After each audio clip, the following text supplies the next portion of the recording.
Here's a solution to one of the basic problem types in section 5.1. The main thing to note here is that we talk about the zero of a function.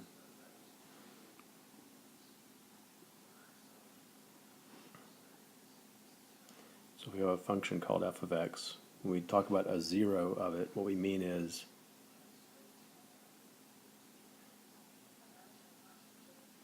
a value of x that makes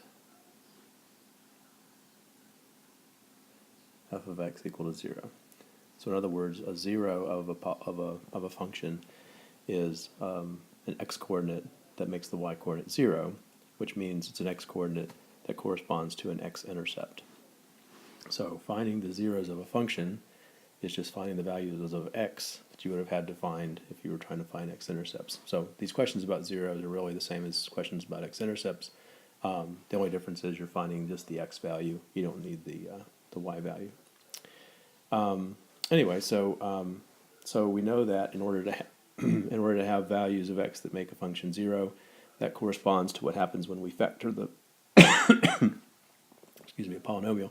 When we factor the polynomial, and then each of the factors of the polynomial should be 0 at these different values. So the bottom line is we want to just have a product of factors.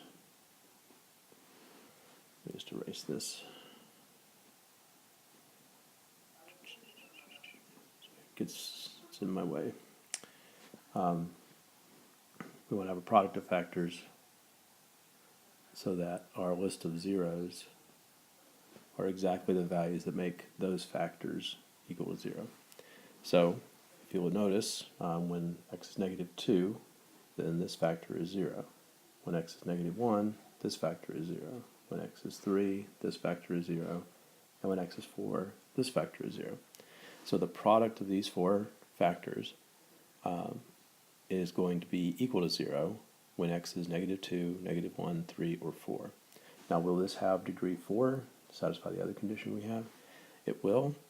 We can see that because we have the highest degree term here is x, highest degree term here is x, highest here is x, and highest here is x. So the largest power of x from each term multiplies together to be x to the 4th. So we're sure that the lead term of this is going to be 1 times x to the 4th, and then it'll be some other terms.